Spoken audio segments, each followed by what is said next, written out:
Hi, welcome to valuationpodcast.com, a podcast and video series about all things related to business and valuation. My name is Melissa Gragg, and I provide online valuation services for mediation and litigation based in St. Louis, Missouri.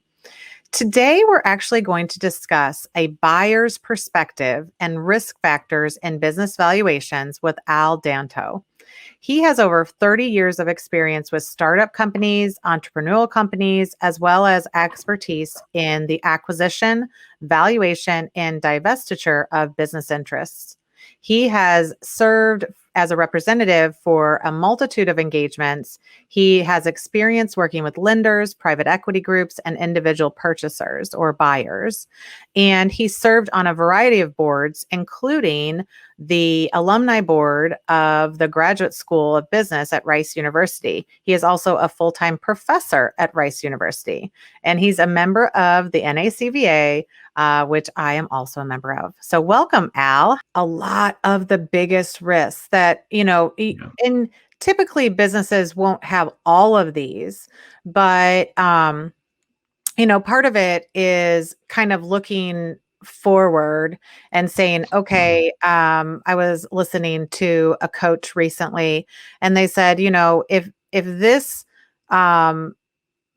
sale process fails, right? So let's say we take the business to market, and at the end of the year, we failed. We didn't find a buyer. We couldn't get the deal done. Why would we fail? And if you ask the buyer that, they're going to come up with like immediately, they would say maybe three things. Well, it's probably going to fail because we don't do A, B, and C. And it's like, okay, well, then before we start, how do we fix A, B, and C so that we don't fail at the end? And it does take some introspection, right? But this is the list, and we can talk through some of these of the biggest risks that could impact your value, that if you have present in your current business situation, that your goal should be over the next 6 months to 5 years, whatever your time frame is, to start to eliminate those, because you will increase the value for yourself today, not necessarily even at an exit, but like you will have more cash flow if you work on some of these things, right? Exactly. A really good friend of mine, a lifelong friend, Roger Burks, a partner at Deloitte & Touche here in Houston, and he said, you should really, what you're doing in this is you're really trying to maximize your business. You're making it as best as possible. And if somebody knocks on the door, or you do decide one day, then you've done everything right, right? So part of this is kind of common sense business practice. But a lot of this too, it's kind of like losing weight. It's easy to say to go out there and do, but it's hard to do. Mm-hmm. Right? It can be really hard to do, especially to an entrepreneur, business owner that's tied up in the day-to-day, and they're fighting all the battles and everything, doing all this stuff, but they're moving their ship right down and to maybe an eventual exit one day, and they have to be concerned with the shape that's in, and how they're ultimately going to end up. So these are the common. I really like to get your opinion on some of the others that you see out there. You see it all the time, but these are kind of the biggest ones. These are the biggest risks that we see. Number 1 and 2 are always up there, but no recurring, predictable revenue. Where's your next job coming from? Where's your next revenue coming from? So like in the case of the closet company, Dave's company, he kept track of where all of his leads came from. So he could say every year we get X amount of inquiries come in. These come in over the internet. These come in Google. These are referrals. These are from contractors. Right? These are from previous owners. This is what comes in, and there are hundreds of them. At the next stage, this is our success on our quotes, on the number of quotes that we get. The next stage this, the next stage that. So despite that, he didn't have recurring revenue, right?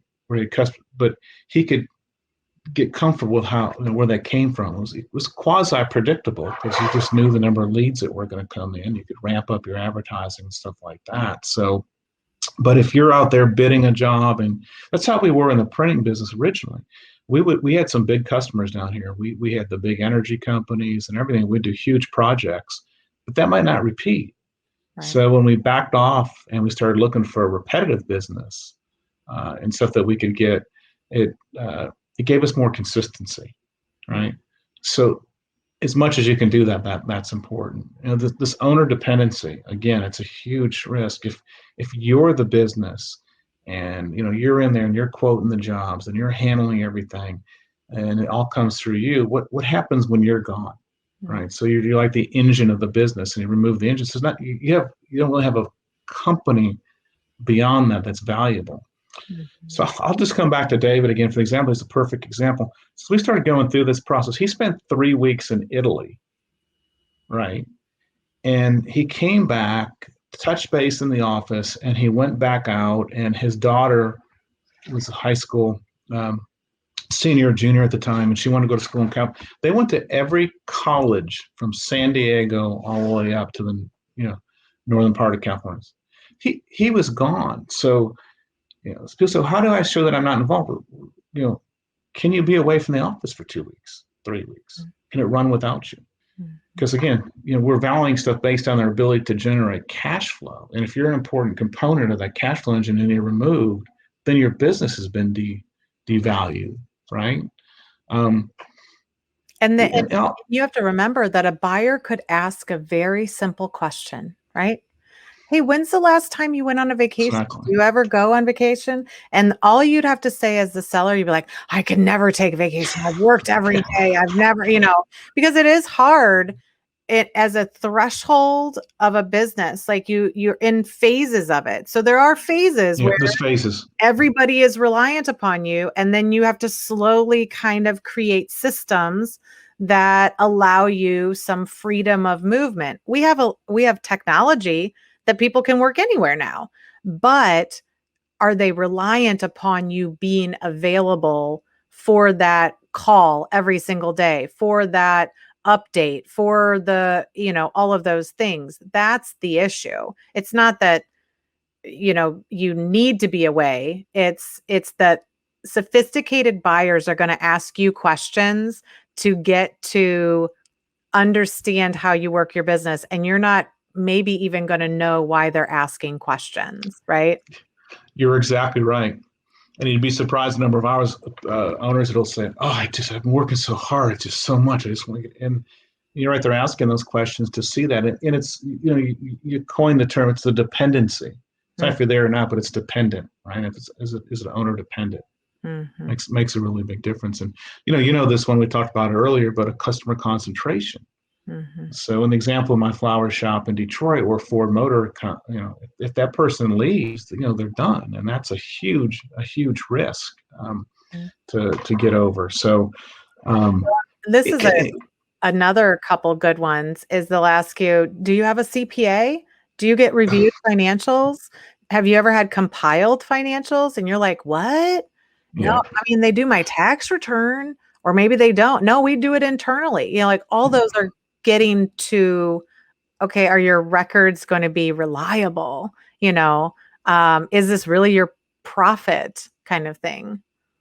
Yeah, exactly. Yeah. And people ask, should I have audited financials? Review this. Yeah. I say yes. I say you're going to get some type of multiple on that at the end of the day, because it checks that box. And without it, you're right, it's a credibility goes through, which kind of leads into some policies and procedures. Again, do you have a process, or is it just something that it's innate? Because someone's going to step in there, right, and they don't have that experience of being in there for 20 years, 25 years, whatever that is.